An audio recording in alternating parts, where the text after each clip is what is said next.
இது வரைக்கும் திருமணத்துக்கு நாம் காத்துட்ருக்கிறவங்களுக்கு இது ஒரு நல்ல ஒரு உதாரணமான காலங்கள். பெண் பிள்ளைகளுக்கு வயது இளமை வந்து சொல்லுவாங்க, திருமண வயது வந்தவங்களுக்கு இது ஒரு நல்ல ஏற்புடைய காலங்களாக தனுசு ராசிக்கு இருக்க போதையா.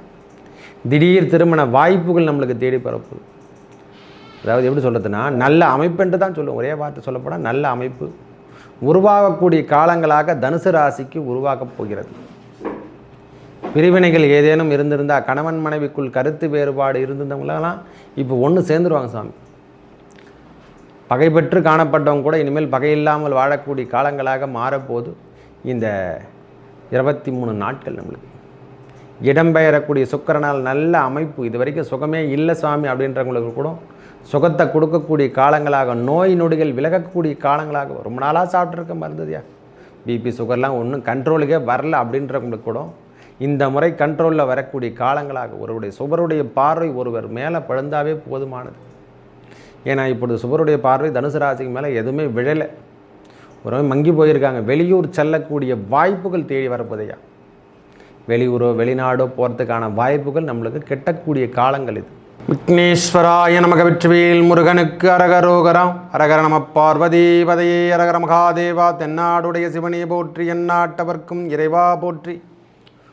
உங்கள் அபிமான அனந்தலை வாழ் ஜோதிடர் வேலாயுதத்தின் நன்றி கலந்த வணக்கத்தை தெரிவித்து கொண்டு இந்த பதிவினை காண இருப்பது என்னவென்றால், சுக்கிர பெயர்ச்சி 15/6/2024 முதல் 7/7/2024 வரை நடைபெறும் சுக்கிர பெயர்ச்சி. அதாவது காலபுருஷ தத்துவத்தில் 3ஆம் வீடான மிதுனத்தில் இடம்பெயரும் சுக்கிர பகவானால் ஏற்படக்கூடிய பலாபலங்களை பார்ப்போம் வாருங்கள். எனது அன்புள்ளம் கொண்ட தனுசு ராசி நேயர்களே, இந்த சுக்கிர பெயர்ச்சி எவ்வாறு இருக்கும், சுகபோகத்தை தருமா தராதா அப்படின்னு சொல்லக்கூடிய நாட்களாக அந்த 15/6/2024 காலபுருஷ தத்துவத்தில் இடம்பெயரக்கூடிய காலங்களாக மிதுன ராசிக்கு இடம்பெறார். ஏற்கனவே ஆட்சி பெற்று காட்டிருந்தார், அதிலிருந்து வெளியேறி நேராக 3ஆம் இடம் என்று சொல்லக்கூடிய இடத்துக்கு மாறிட்டார். ஐயா காலபுருஷத்தில் மிதுன வீட்டில் அமர்ந்திருந்து சுக்கிர பகவான் நேரடி பார்வையாக தனுசு ராசியை, நம்ம ராசியை நேரடி பார்வையாக 7ஆம் பார்வையாக பார்த்துட்ருக்கார். இது வரைக்கும் இல்லாத ஒரு அமைப்பு சுவாமி. நம்மளுக்கு வருஷத்துக்கு ஒரு முறை தான் இதுமாரிலாம் கிடைக்கும். பகவானுடைய பார்வை வருஷத்துக்கு ஒரு முறை தான் இதுமாரிலாம் கூட்டு அமைப்போடு நம்மளுக்கு கிடைக்கும். ஏன்னா ஒரு கிரகம் என்று சொல்லக்கூடிய அமைப்பும் இருந்தாக பரவாயில்ல. அந்த ராசிநாதனுடைய அமைப்பு 7ஆம் அதிபதி என்று சொல்லக்கூடிய அமைப்பு 7ஆம் வீட்டில் 6ஆம் அதிபதி சென்றடைந்திருது. அவரே தான் நம்மளுக்கு 11ஆம் அதிபதியும் கூட. சுக்கிரன் நம்மளுக்கு 11ஆம் அதிபதியும் 6ஆம் அதிபதியும். பகை என்று சொல்லக்கூடியவரும் அவரே தான். லாபாதிபதியும் அவர் தான். நம்மளுக்கு 6 என்பது பகை நோய் என்று எல்லாமே அதை தான் சொல்லிட்டு இருக்காங்க. வேலை சார்ந்த விஷயமும் நம்மளுக்கு 6ஆம் இடமே தான். ஒரு எதிரியை வைத்து தான் நம்முடைய தகுதியும் தன்னுடைய வலிமையும் கொண்டாடணுமா. அப்படி இருக்கும்போது தனுசு ராசியை பொறுத்த வரைக்கும் 7ஆம் இடத்தில் செல்லக்கூடிய சுக்கிர பகவானால் முதல்ல திருமண தோஷங்கள் நிவர்த்தி என்று சொல்லக்கூடிய அமைப்பு தான். இது வரைக்கும் திருமணத்துக்கு நாம் காத்துட்ருக்கிறவங்களுக்கு இது ஒரு நல்ல ஒரு உதாரணமான காலங்கள். பெண் பிள்ளைகளுக்கு வயது இளமை வந்து சொல்லுவாங்க, திருமண வயது வந்தவங்களுக்கு இது ஒரு நல்ல ஏற்புடைய காலங்களாக தனுசு ராசிக்கு இருக்க போதையா. திடீர் திருமண வாய்ப்புகள் நம்மளுக்கு தேடி பரப்புது.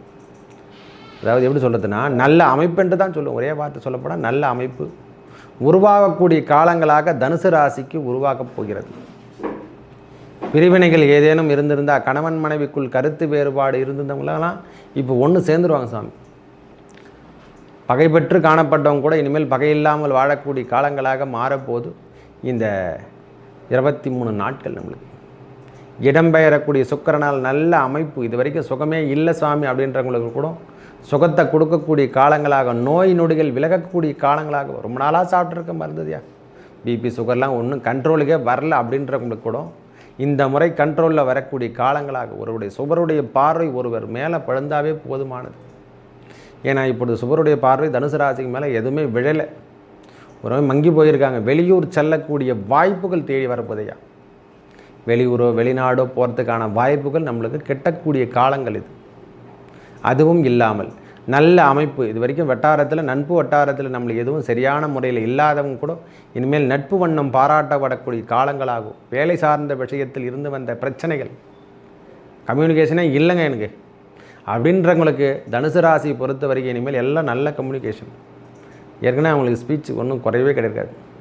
அனைவரையும் ஈர்க்கும் தன்மை உடையவர்கள். எல்லாரையும் எப்படி பேசணும், எப்படி போடணும் அவங்களுக்கு எல்லாமே தெரியும். நல்ல அமைப்புடையவர்களுக்கு இப்போ ஒரு நல்ல ஏற்புடைய காலங்களாக வந்து கொண்டிருக்கிறது. புதிய முயற்சிகளில் ஈடுபடக்கூடிய காலங்கள், அதாவது வெளியூர்லையோ எங்கன்னா ஒரு பிரான்ச் ஓப்பன் பண்ணுறதோ வேலை சார்ந்த விஷயம். ஏன்னா அவங்களுக்கு கஷ்டமாக ஜென்ம சனிலாம் விலகி அடித்தா ஒன்றும் பிரச்சனை கிடையாது. இனிமேல் படிப்படியாக வேகமாக வளர்ந்து வந்துடுவாங்க கிடன்னு. தனுசு ராசி இனிமேல் வளர்ச்சி என்று சொல்லக்கூடிய அமைப்பு தான். 6ஆம் அதிபதி 7ஆம் இடத்துல சம்பந்தப்படுவதும் 11ஆம் அதிபதி 7ஆம் இடத்துல சம்பந்தப்படுவதும் நீண்ட நாளாக காத்திருந்த காதல் திருமணங்கள் கைகூடக்கூடிய காலங்களாக அமைப்போது. இது வரைக்கும் நம்மளுக்கு ரொம்ப நாளாக வெயிட் பண்ணிக்கிறேங்க, காதல் மேரேஜ் பண்ணியே திருமணம் லவ் பண்ணிகிட்டு இருக்க, இன்னும் மேரேஜே பண்ணலை அப்படின்றவங்களுக்கு இது ஒரு நல்ல அமைப்பு. இந்த காலத்தை பயன்படுத்தி கொள்ளுங்கள். காதல் விவகாரம்லாம் இனிமேல் சக்ஸஸ் ஆகிட போகுது. திருமணம் வரை வந்து நம்மளுக்கு குடும்பத்தை கொடுக்குற அளவு நம்மளுக்கு பாக்கியத்தை ஏற்படுத்தி தரக்கூடிய காலங்களாகும். இல்லை அதை முன்னெடுத்து பேசக்கூடிய காலங்கள். இது வரைக்கும் நம்மளுக்கு தைரியமே இல்லை, வீட்டில் சொல்கிறதுக்கு கூட அமைப்பு இல்லை அப்படின்றவங்களுக்கு கூட இது ஒரு நல்ல அமைப்பு என்று தான் சொல்லுவேன். பிரிவினை சார்ந்த விஷயங்களோ நம்மளுக்கு இனிமேல் கிடையாது. கணவன் மனைவிக்குள் கருத்து வேறுபாடெல்லாம் நிலை வந்ததில்லை, பார்ட்னர்ஷிப் என்று சொல்கிறோம் இல்லை, அதெல்லாம் இனிமேல் சுமூகமாக மாறப்போகுது. சரிங்க, நம்ம பேசலாங்க, கொள்ளலாங்க, இருக்கட்டுங்க, நானும் செஞ்சது தவறு தான், நீங்கள் செஞ்சது தவறு தான், மன்னிச்சுட்டு நாம் குடும்பத்தை மெயின்டைன் பண்ணலாம், ஒற்றுமையோடு செயல்படுத்த நாம் உழைத்து குடும்பத்துக்காக செயல்படுத்தலாம்னு ஒரு தன்னம்பிக்கைலாம் வளரும். 7 வெற்றி உபஜயஸ்தானம் என்பது வெற்றி கிடைக்க போகுது நம்மளுக்கு. இந்த விளையாட்டுத்துறை சார்ந்தவங்களுக்கு இது ஒரு நல்ல ஒரு அமைப்பு ஐயா. தனுசு ராசி விளையாட்டுத்துறையிலோ அல்லது காவல்துறை சம்மந்தப்பட்ட ஒர்க் பண்ணுறவங்களுக்கெல்லாம் இது ஒரு நல்ல கூட்டமைப்பு. எதிர்கொண்டு வந்து பிரச்சனைகள் தீர்க்கக்கூடிய காலங்களாகும். ரொம்ப நாளாக பிரச்சனையில் தேங்கப்பட்டுச்சு, ரொம்ப நாளாக பிரச்சனை ஆடிட்டுருக்குங்க. அந்த கேஸ்லாம் ஒன்றே பிரச்சனையாக்குதுங்க. பிரச்சனைலாம் எப்போ தான் தீர்னே தெரியலாதவங்களுக்கு இது ஒரு நல்ல அமைப்பு என்று தான் சொல்லுவேன். இனிமேல் பிரிவினை என்பது தாடாதிருப்பதே உங்களுடைய வேலை. இனிமேல் நம்ம பிரச்சனைலாம் பண்ணிக்கூடாதுங்க, கணவன் மனைவிக்குள்ளே பிரச்சனையே வரக்கூடாதுங்க, நாம் ஏன் தேவையில்லாமல் மற்றவங்களுக்காக சண்டை போடுறோம் அப்படின்ற ஒரு கொள்கைக்கெல்லாம் மாறிடும் நம்மளே. ஒவ்வொரு விஷயத்தும் இனிமேல் பிள்ளைகள் சார்ந்த விஷயத்துலையோ பெரியோர்கள் சார்ந்த விஷயத்தில் நாம் முன்னெடுக்கக்கூடிய காலம். நம்ம வீட்டில் ஒரு பெரியவங்களாக இருப்பாங்க, தாத்தா பாட்டிலாம், அவங்களுக்கு எதனா சேவை பண்ணி வைக்கலாம், அவங்களுக்கு எதனா ஒன்று ஃபிக்ஸரில் போட்டு வைப்போம், அவங்க எதனா நிரந்தரமாக சாப்பிட்டுக்கிட்டோம். இல்லை பெற்றோர்களுக்கு நமக்கு எதனா செய்யணுமோ அவங்களுக்கு எதனா ஒன்று ஃபிக்ஸரில் போட்டு அவங்க எதனா மாதம் ஃபிக்ஸரில் சாப்பிட்டுக்கிட்டோம் அப்படின்ற ஒரு எனக்கெல்லாம் கொடுக்கும். இந்த கால்குலேஷன் பண்ணக்கூடிய காலமாக இந்த காலம் அமையும். நோய் நொடிகள் விலகக்கூடிய காலங்கள். நோய் நொடிகள் இருந்தால் விலகிடுங்கய்யா. பகையெல்லாம் தீரப்போகுது, பகையெல்லாம் தீரி நட்பாக மாறப்போகிறாங்க. இது ரொம்ப நாளாக நம்ம கேஸ் ஒன்று பெண்டிங்லேயே இருக்குது சாமி, கேஸே வித்ட்ராப் ஆக மாட்டேங்குது, அப்படி தான் வச்சுன்னு இழுத்துட்டு நம்மளுக்கு ரொம்ப கோர்ட்டில் போட்டு ப்ரொடியூஸ் பண்ணிகிட்ருக்காங்கன்னா அந்த கேஸ் விஷயங்கள், அதாவது வழக்கு விஷயங்கள்லாம் இனிமேல் வெற்றி பெறும். நம்மளை ஒன்று வித்ட்ராப் பண்ணி இப்போ அது ஒரு தீர்ப்பாவது கொடுத்துட்டு வெளியே அனுப்பிச்சிடணும். எதையுமே நாள் பட வச்சுருந்தா அதுவே பெரிய பிரச்சனை. சொல்லுங்கண்ணா, ஒரு மனுஷன் பிரச்சனையில் போய் மாட்டிங்கன்னா ஒன்று தீர்வு கொடுத்து வெளியே வரணும், இல்லை தண்டனை கொடுத்து வெளியே அனுப்பிச்சிடணும். அதையே தொடர்ந்த பண்ணமோன்னா அதை விட பெரிய தண்டனை எதுவுமே கிடையாது. அவனை போட்டு இழுன்னு இழுத்துட்டாங்கன்னு வச்சுக்கேன், அவன் வாழ்நாள் ஃபுல்லாக ஜென்ம கைதி தான் அவர். அந்த மாதிரி தொந்தரவுலாம் விலகக்கூடிய காலங்களாக இந்த காலம் வரப்போகுது. பிரச்சனைகள் இது வரைக்கும் கடன் பிரச்சனையாக இருந்தால் அந்த தனுசு ராசிகளுக்கு கடன் பிரச்சனை தீர்க்கறதுக்கு இது ஒரு நல்ல வாய்ப்பு. நோய் நொடிகள் விலகத்துக்கு இது ஒரு நல்ல வாய்ப்பு. சுக்கிர பகவானுடைய பார்வையால் சுகபோகம், திருமணம் என்று சொல்லக்கூடிய அமைப்புகளும் திருமணம் சார்ந்த விஷயத்தில் ரொம்ப நாளாக நீடித்தவங்களுக்கு இந்த சுக்கிர பகவானால் நல்ல திருமண வாய்ப்புகள் தேடி வந்து திருமணமும் முடிஞ்சிடும். முக்கியமாக குழந்தை பேர் பெறக்கூடிய காலங்களாக இந்த காலம் அமையும். இந்த 11ஆம் இடம் என்று சொல்லக்கூடியது குழந்தை பேரும் சேர்ந்து வருதுங்க. 11லேயும் குழந்தை பேர் இருக்குது, 5லேயும் குழந்தை பேர் இருக்குது, 7ஆம் இடத்துலையும் இருக்குது, இதுலேயும் எல்லாத்துலேயுமே இருக்குது. முக்கியமாக சொல்லணும் 2ல் கூட தான் இருக்குது. இந்த குழந்தை பேர் பெறக்கூடிய காலங்களாகும். இது வரைக்கும் குழந்தை பேரே இல்லாதவங்களுக்கு இந்த குழந்தை பேர் கிட்டக்கூடிய காலம். ஏன்னா சுக்கிரனோட சூரியன் சேர்ந்துருக்கார். அந்த நேரத்தில் அந்த கிரகங்கள் அமர்ந்திருக்கும் நிலைமையை வச்சு தான் நாங்களும் சொல்கிறோம். இந்த பாக்கியங்கள்லாம் கிட்டக்கூடிய காலம். திடீர்னு பார்த்தா குழந்தை பேர் நம்மளுக்கு கிடைக்கும். நல்ல திடீர் அதிர்ஷ்டம் என்று சொல்லக்கூடிய அமைப்புகளையும், இது வரைக்கும் கம்யூனிகேஷனே இல்லாதவங்களுக்கு கம்யூனிகேஷன், இதெல்லாம் நல்ல நட்பு வட்டாரங்கள், பாராட்டும் வண்ணம், வெளியூர் செல்வது, நாங்கள் மாமியார் வீட்டுக்கு போய் வர்றதுன்னு சொல்கிற மாதிரி, அத்தைமார்கள் அப்படின்னு சொல்கிற மாதிரி அவங்கள போய் பார்த்துட்டு வர்றது, மாமன்மார்களை போய் சந்திக்கிறது, அவங்க வழியை சொந்த பந்தங்களை நம்மளுக்கு பாராட்டு வண்ணம், வீட்டில் சுப நிகழ்ச்சிகள் கலக்கிறது. முதல்ல சுப நிகழ்ச்சிகள் நம்ம வீட்டில் நடக்குதுன்னா அது சுபத்துவம். அந்த சுபருடைய பார்வை நம்ம மேலே விழுந்தாவே சுபத்துவம் ஆகிடும். நம்ம மனம் ரேஸாக இருக்குது. சாமி செலவினங்கள் நல்லா ஊரில் சுட்டிட்டு நல்லா சாப்பாடெலாம் சாப்பிட்டு நிம்மதியான ஒரு ஹோட்டலில் கட்டெல்லாம் போயிட்டு நல்ல பெரிய ஹோட்டல்லாம் நல்ல சாப்பாடு சாப்பிட்றக்கூடிய காலம் இந்த அமைப்பு தான் சுவாமி. அதெல்லாம் வந்து எல்லாருக்கும் எப்பவுமே கிடைக்காது. சில காலங்கள் நம்மளுக்கு முன்னெடுத்து மலை சார்ந்த விஷயங்களில் 7ஆம் இடம் என்பது மலை சார்ந்த விஷயங்கள், மலை என்று சொல்லக்கூடிய ஊர்களுக்கு சென்று நாம் சுற்றி பார்க்கக்கூடிய பாக்கியம், இதெல்லாம் நம்மளுக்கு முன்னெடுக்கும். நல்ல அமைப்போடு நாம் வாழ போகிறோம். இந்த 23 நாட்கள் சுகபோகமும் துன்பத்தையும் அணைக்கக்கூடிய காலங்களாகும். துன்பத்தை நீக்கி வைத்துவிட்டு, பல நாட்களாக துன்பத்தை நீக்கி வச்சுட்டு இனிமேல் இன்பத்தோடு நாம் வாழலாம். தேவையில்லாத விஷயத்தை நாம் முன்னெடுக்கிறது கிடையாது. கொடுக்கல் வாங்கலில் இருந்து வந்த பிரச்சனைகள் விலகும். முதல்ல கொடுக்கல் வாங்கல ரொம்ப நாளாக இருந்ததுன்னா அந்த பிரச்சனையெல்லாம் நம்ம விலகிட்டு வெளியே வந்துட போகிறோம். அந்த பிரச்சனையை முடிச்சுட்டு நம்ம கடன் சார்ந்த விஷயங்களில் நம்மளது வெளியே வந்துடக்கூடிய காலங்களாக இந்த காலம் அமையும்.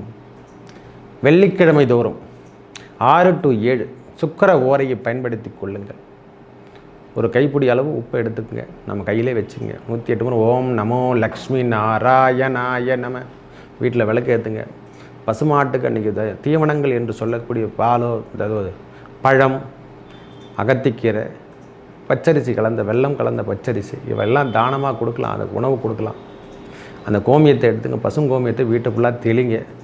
எல்லா மகாலட்சுமியும் நம்ம குலதெய்வத்தை நினைத்து வணங்கி வாருங்கள். அந்த 6 to 7 போதும். இந்த சுக்கிர ஓரை அவ்வளோ சிறப்பானது. நோய், கடன் பிரச்சனை, அஷ்டலக்ஷ்மி யோகம் எல்லாத்தையும் கொடுக்கக்கூடிய காலங்களாக அந்த சுக்கிர ஓரை வச்சுருக்காங்க. ஒரு திருமணத்துக்கு ஓரை குறிக்கிறாங்கன்னா சுக்கிர ஓரையை நீங்கள் பயன்படுத்திங்கன்னா சுபம் என்று சொல்லக்கூடிய அமைப்பை தான் கொடுக்கும். ஜீரோவே கிடையாது. இந்த துலா லக்னத்தில் நீங்கள் வச்சிங்கன்னா மிகவும் சிறப்புன்று தான் சொல்லுவேன். இந்த லக்னமே துலா லக்னமாக இருந்துட்டால் இன்னும் சிறப்பு. தோஷங்கள்லாம் கிடையாது. தூக்கி போட்டு நம்ம சுக்கிர ஓரையாக இருந்தால் இன்னும் சிறப்பு. தூக்கி போட்டு போய்கினே இருக்கலாம். கடன் வேலையை முடிச்சுடலாம் அப்படின்னு சொல்கிற மாதிரி அந்த சுக்கிர ஓரையை பயன்படுத்தி வாருங்கள். வெள்ளிக்கிழமை தோறும், வாரம் வருகின்ற வெள்ளிக்கிழமை தோறும் சுக்கிர ஓரையை பயன்படுத்த தனுசு ராசிக்கு ஏற்பட்டு வந்த பின் அடைவுகள் எல்லாமே மாறி, அதாவது இது வரைக்கும் எதுவுமே கிடைக்கலங்க எனக்கு, நீங்கள் சொல்கிறதெல்லாம் நம்புறாமல் இல்லை, இதை பயன்படுத்தி பாருங்கள். உங்கள் வாழ்வில் ஏற்பட்ட பின்பங்கள் முதல்ல விலகும். நோய் நொடிகள் விலகும். கோமியத்தை தெளிங்க. பசு கோமியத்தை வீட்டுக்குள்ளே தெளிச்சிருங்க. ஊதபத்தி அந்த தாம்பூலம்ன்ற மாதிரி பூஜை புனஸ்காரங்களை 6 to 7க்கு நம்ம குலதெய்வத்தையும் திருமகள் என்று சொல்லவில்லை. ஓம் நமோ லக்ஷ்மி நாராயணாய நம 108 முறை சொல்லுங்கள். பொறுமையாக சொல்லுங்கள். அந்த 6 to 7 முடிகிற வரைக்கும் உட்காந்துட்டு இருக்கு. அதுக்கப்புறம் எழுந்து எல்லா வேலையும் செய்யுங்க. உங்கள் பிரச்சனையும் அஷ்டலக்ஷ்மி யோகத்தையும் ஒரு கைப்பிடி உப்பு எடுத்துங்க. அதான் மகாலட்சுமி. அது அப்புறமா தண்ணியில் கரைச்சிருங்க. வீடு ஃபுல்லாக தெளிச்சிருங்க. அதுவே உங்கள் நோயினுடைய துன்பங்கள் எல்லாத்தையும் நீக்கி ஒரு நல்ல விதமான காலத்தை முன்னெடுத்து ஒரு சின்ன ஒரு தாந்திரிக பரிகாரம் நீங்கள் செய்து தான் பாருங்கள். வெற்றி காலம் என்பது உங்களுக்கு உறுதியாக இந்த தனுசு ராசிக்கு இனிமேல் துன்பம் என்பது நேராத வண்ணம் இன்பம் வந்து சேரும் வண்ணமாக காணக்கூடிய காலமாக இக்காலம் அமையும். மேலும் நல்லதெல்லாம் நடக்க அந்த முருகப்பெருமானையும் அந்த லக்ஷ்மி நாராயணனும் வணங்கி வர அந்த ஏழுமலையான் திருப்பதி வெங்கடாஜலபதியை வணங்கி வர உங்கள் வாழ்வில் ஏற்பட்ட துன்பங்கள் விலகி நல்லதே நடக்கும். நன்றி, வணக்கம்.